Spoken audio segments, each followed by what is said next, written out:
Welcome to Social 5 University. This is Jeremiah Stetler, your host and Chief Content Officer, along with Kate Drake, who is the Managing Editor over email marketing at Social 5 and over social media strategy. So today we'll be talking about Mobilegeddon and what that can mean for your business. So with that, I'm going to pass the reins over to Kate Drake. Thanks, Jeremiah. So today we're going to be talking about something that is kind of been in the news a lot lately, which is Google's Mobilegeddon, as they've been calling it. And the reason we wanted to do this presentation is we've gotten a lot of questions about it from our clients, and it's kind of going around the blogosphere, and a lot of people, you'll see a lot of pundits talking about it and things like that. So there's a lot of misconceptions going on around about it, and we wanted to address some of those and kind of alleviate your concerns and answer any questions you guys might have. So with no further ado, we'll get into that. So our topic today, as we mentioned, is surviving Mobilegeddon. How changes to Google's search algorithm could affect your business. So we're going to start off with just a little bit of an overview of what we're going to talk about today. So first, we're going to talk about what is Mobilegeddon, because it may be a term that some of you have heard, but you're not exactly sure what it means. Then a big important point, how is it going to impact you as a business owner or as a business person? How is it going to impact the way you do business, and is it going to hurt you at all? We're going to talk about how you can tell if your site is enabled for mobile, which is a big factor here. And we're going to talk about how you can fix your site to become mobile enabled if it's not already. So look for those key points as we go forward. All right, so let's start off with what is Mobilegeddon. It's kind of a funny little term that they've come up with here. Everybody's probably heard of Armageddon, right? The end of the world in biblical terms. And some people are saying that this is the end of the world for small businesses because it gives a benefit to mobile marketing. So like we say here, it's according to the pundits, some of them are calling it the end of small business as we know it. Here's a couple of headlines that we've seen. Mobilegeddon could be bad news for 40% of websites. Google is making a giant change that could crush millions of small businesses. There's no hyperbole here at all, guys. I found this one. I thought it was funny. Mobilegeddon is coming. It's these doomsday images and stuff. But what is it really? So basically, it's an algorithm update from Google. Now, Google does these algorithm updates all the time, but this one is kind of one of the ones that's more noticeable to the average consumer. So it's already been in effect. It started on April 21st, 2015. So we've been going for a couple weeks now. And what it does is it favors sites that are mobile enabled for searches that are done on a smartphone. So when you whip out your iPhone or your Android or whatever, and you do a search on Google there, the rankings are going to favor a site that has a mobile enabled website. Desktop searches remain unaffected. So if you're using your laptop or your desktop computer, they're going to stay the same. The Mobilegeddon thing doesn't bother them at all. And the people who are going to be most affected are businesses who rely on organic mobile searches. So think about this as it's the kind of search that you're out and about, you pull out your phone and search for something around you right there. So maybe a restaurant or anything that's kind of location-based, local-based, and that you're going to Google some really general term, okay? So will it impact your business? So chances are it could. Google remains the top search engine in the world. We have plenty of others like Bing and Yahoo and things like that, but they really are all kind of second fiddle to Google. So it is the behemoth as far as search goes. More than 80% of adults now have a smartphone, and more than half of all Google searches are taking place on those smartphones. So plenty of us still Google things from our desktop or our laptop or whatever, but think of how many times you're out and about and you Google something while you're on the go on your phone. It's pretty often. So yes, it probably will impact you, but maybe not as much as you're expecting. I wanted to pull this up. So far, the results from this change haven't been very conclusive. SEO experts who follow this type of thing haven't seen a huge shift. So this graph that we're looking at right here, this is from a company called Mozcast, and they do what they call a weather forecast. But it's basically, instead of temperatures, they're actually tracking Google searches for different keywords for big industries throughout the country, and they do it for all different types of industries. So what they noticed is, so remember, Mobilegeddon, the doomsday was essentially April 21st. They saw a bit of a blip in search result rankings on the 22nd. So this means that if your company was, the top when you searched for something like dog food, maybe you, instead of being the top result, maybe you are now the third result or something like that. You're still on the front page. So we saw a slight shift in rankings that first day it was really in effect. And things have kind of stabilized since then. You can see as the red is the 22nd, and then it kind of goes back to normal afterwards. It's kind of settled in. And so we're kind of waiting to see what the fallout is from this. It could still be happening, but Google is saying that it should have taken full effect by now.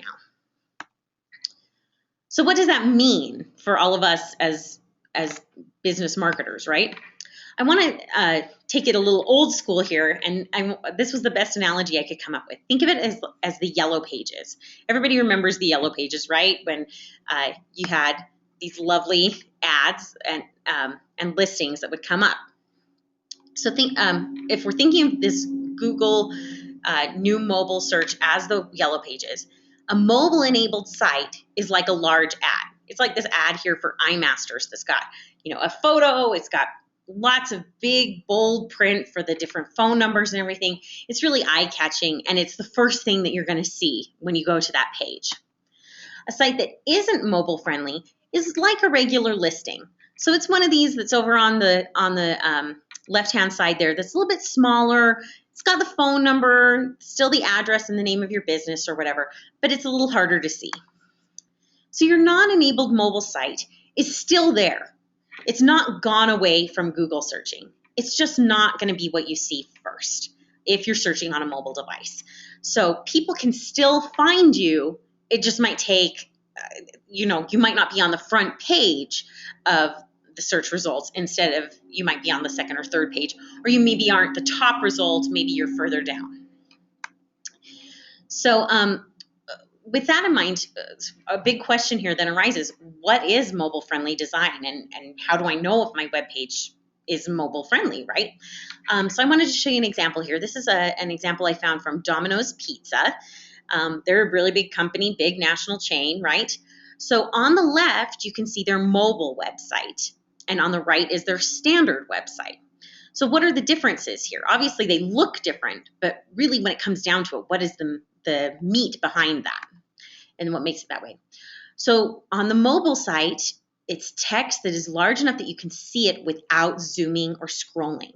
I don't know if you can see that on the standard website. If you're viewing it on a mobile screen, it's really tiny. Whereas if you are viewing it on the mobile website, you can see right there, I want to order from the menu. Easy to see. It sizes the content automatically to the screen, so you don't have to scroll or zoom in or anything like that. So if you look over at the standard website, if you wanted to read that print, you're going to have to zoom in several times to see what it means, or you're going to have to scroll down because there's long content and it's too long to fit on your page. Whereas on the mobile website, all the content fits really nicely onto that mobile screen. The mobile website avoids software that isn't supported by some mobile devices, like say like a Flash player or things like that. So I don't know if you've ever pulled up a website on your phone and gotten that alert that Flash player doesn't work on your iPhone or whatever, so you can't view everything on the website. So a mobile version is not going to have that. And this is a big one that, you might not think about it, but if you've ever done this before, it spaces links far enough apart that the correct one can be tapped easily.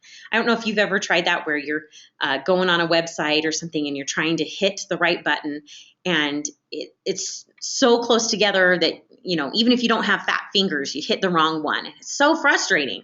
So that's a big thing in mobile design, is giving enough space and making the buttons large enough that when you hit them, you get the correct one. Oh, I clicked off there. Sorry, guys. Oh. All right. So is your website mobile ready? Good news is, if we built your site for you, it is already mobile enabled. And that's the case not just with Social 5 built sites, but if you've had any reputable web developer build your site. If you contracted with someone else who knows what they're doing, chances are if they built your site within the last couple of years, they saw that this was coming and they made your site mobile enabled. So that's good news. A lot of you probably have this function and you didn't even know it yet. If we didn't build your site, there are a couple of options. You want to check with the web developer who did build your site for you to see if they've incorporated these mobile-friendly elements. And like I said, chances are they probably did. The ones who are probably going to run into trouble are, if you had your nephew build your site for a cheap price or something like that, maybe he didn't invest in as much. So, but if you've used a big company, chances are that it's probably standard operating procedure for them. The other thing you can do to find out if you haven't gotten in touch with your developer is you can run your own test. Google has a mobile-friendly test tool. I've included the link there. You just pull that up on your mobile phone and type in the web address that you want to go to, and it will tell you whether the site is mobile-friendly or not. Even if you don't want to go through all the rigmarole of that, all you have to do is pull up your website on your phone. And like we did that demonstration with Domino's Pizza, if yours sizes correctly and looks good on your phone, chances are it's already mobile enabled. If it looks exactly like your standard website, you might need to make some changes. So feel free to run that test and it'll kind of tell you, this is a great tool that Google has provided us and said, we don't want to penalize you. Look at, your site and bring it up to date. So what do you do if your site isn't mobile friendly? Well, there's some good news here. First off, if you're using a template to build your website, like a WordPress or a Joomla, it could be as easy as you just need to select a different template. So, maybe you've picked one that doesn't have mobile enabled design. It could be as simple as going into your back end and switching over to a new template, and that will enable that to be mobilized.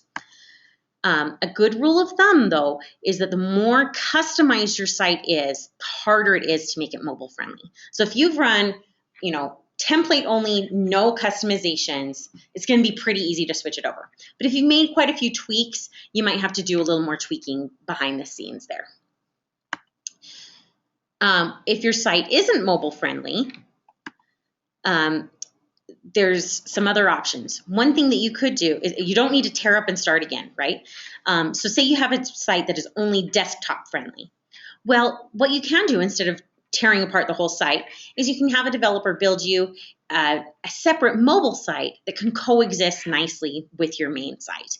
They can complement one another and be linked to each other so that when someone puts in your web address on mobile, they're taken to that other the mobile friendly site instead. Worst case scenario, you are going to need to recreate your site from scratch. But the good news is that's extremely unlikely. There are a lot of smaller fixes along the way that are probably more what you're going to need to do instead. So unless you have an extremely old site and it's very outdated, chances are you're going to be able to come up with a more intermediate fix than this worst case scenario, tear everything up and start again. So, all right, here. Oop, sorry. Got ahead of myself there. So just remember, as we're going forward, Mobilegeddon so far has not lived up to the hype that people, it hasn't caused the end of small business as we know it, at least so far. You should be making sure that your site is mobile friendly. But chances are that you aren't going to have to start all over from scratch. Chances are you probably can take some intermediate steps to make it happen, and make it happen fairly quickly. Until then, I want you to remember this good old adage: to keep calm and carry on. Right? Don't freak out. It's going to be okay. Or even better, keep calm and optimize your site for mobile. I don't know if any of you guys remember that movie Armageddon, but someone made up this meme, and I thought it was very apt for our discussion today. So with that in mind, I'll turn it over to you guys for some questions, if you've got any. All right, hey, and thanks everybody for being with the webinar today. If you have questions, we have the dashboard there on the side of your screen, and it can be any question about web design or about Mobilegeddon or social media. Happy just to open this up as a live forum if there are any questions that you happen to have. So, and I would like to thank Kate for walking us through what has some resemblance to the Y2K adventures we had. That's for those, a great analogy. Those of you who went through that. Mobilegeddon certainly does have some impact. Right now we're finding that just over 60% of people accessing the internet are doing so on a mobile device. So there certainly is a reason to take this seriously, and a reason for businesses, if they want to be highly visible, highly recognized, that it makes sense for them to go with a mobile-enabled website. Now, one thing I will bring up from for those of you who've had websites built previously from Social 5, in the past, we offered mobile as an add-on. Okay, so you'd buy your website and you could choose if you wanted it to be mobile-enabled or not. Because of Mobilegeddon and the changes that have been made here, we've rolled those costs into every website to make sure that our clients are well served, by the devices that they have. Okay. All right. So we do have a question that has come in. Thank you. Would a user prefer a full website as opposed to a mobile site, since it will have more information? Yeah, really good question. And the answer in that case is that a full website is preferable. Okay. And I'm just trying to think here in the places to go with this one. Depending on your business, we do have some folks that use a website as an online brochure with their contact information, a little bit about themselves, and then they'll use social media as additional entry points with their contact information. And that can be fine, for some businesses. I worked with a disaster restoration company that most of their leads actually come by phone. People call them up, use it by telephone. So they simply need entry points to a contact number. In that case, a brochure-only website could be acceptable. Okay, the place where you would definitely want a full website is if you have some degree of e-commerce, any shopping component, or if your product happens to be complex enough that there is a need for some consumer education about your product, about the value of the product on the site. In those cases, a full site is valuable. Okay, so great question there. Hopefully that answers the question. But there is always the option, if you have a really rockin' website and it's not mobile enabled, but you want to go with something that is more mobile enabled, there can be a companion piece of a mobile device that would work there. Can I add something to that, Certainly. Jeremiah? Just the really big key that I want to emphasize here is think about it as from the user experience, right? So when you're out and about, you're probably not going to want to see a full website because you just want quick information, right? You don't need to see all of the about us and the projects that we've done and all that sort of thing. You just want something quick. You're looking for, like Jeremiah said, maybe a phone number or an address for what you're looking for. It's that quick information. And so that's why you're going to want a mobile site. A mobile site is it's very pared down compared to a full website. It doesn't have as much functionality. but that's what you want when you're sitting in your car trying to figure out where you're going next, right? So, so keep that in mind. It's all about the user experience, and that's why Google has made this change, is because they're thinking about their user who uses a mobile site, and so that's why they're giving it this higher rank. They're saying, well, if you're searching from a mobile device, you're going to want to see sites that have a mobile site and have that functionality that make it easier for you. So Great. keep that in mind. Is it's all about the user experience. Now, one thing, if I could just add in this one too, those of you who are part of Social 5 do have a mobile site through us. Now, there is a difference in the purpose of the mobile site that we provide for you versus what we're talking about today. Today, we're talking about taking your website and allowing it to be functional on a mobile device and the value for that. The mobile site that we provide for you is designed to function as an electronic business card when you're involved in face-to-face interaction. Because the primary purpose is you're wanting to get the person's email address so they can be entered into an email marketing campaign. That's the number one purpose. The purpose is not to be found on Google. It's not to be searchable by a customer. It's to use it in your hand. Okay. So in this case, when we talk about a mobile site or a mobile-enabled website, this is taking your actual brand website and making it compatible there. All right, one last question it looks like here. How do I know what portion of my website visitors are mobile users? Interesting question. And you know what? I may have to come back with that question. No, that's a great question. Kate, do you have an answer to that one? Well, I was going to say that that's going to be part of the analytics that may or may not be built into your website. So that's really difficult to know. There are Google Analytics that you can pull up to find out who's been visiting your site and everything. And we've used those a little bit on our team. They're pretty easy. It's kind of one of those things that you have to give it a try and just play around with it for a little while, and then it starts to make sense. So I'd encourage you, get on and Google Analytics, and Google's very good at ranking their own results very highly. So it should be the first thing that comes up. So you can take a look at that and see what type of traffic you're getting. And, if you're not getting a lot of mobile traffic, that doesn't necessarily mean you don't need to do this. Maybe the reason you're not getting a lot of mobile traffic is because you have a clunky website that's hard to use on a mobile device. So I guess my overall takeaway from this is just, mobile is the wave of the future. And, we don't want you to be freaking out if you don't have a mobile enabled website already, but it is something that you need to be looking at for the future. And next time you do an update, you really need to make sure you get that on there, because this is probably the first of many of these types of updates that are going to come along. So it really is going to serve you well in the future if you can have that site mobile enabled. It's not going to kill your business if you don't have it today, but definitely it should be something that you're looking into in the future. Excellent.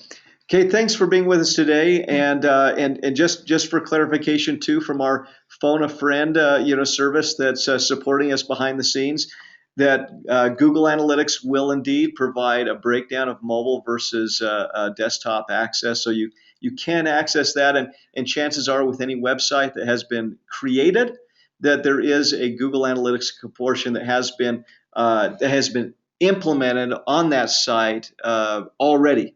And if you haven't installed already, it's simple enough that even Jeremiah Stetler can install the Google Analytics there. So thank you so much for joining the webinar. Again, this will be recorded. We'll distribute this to those of you on the call here early next week. Thanks, everybody, and have a great rest of your week. Thanks, everybody.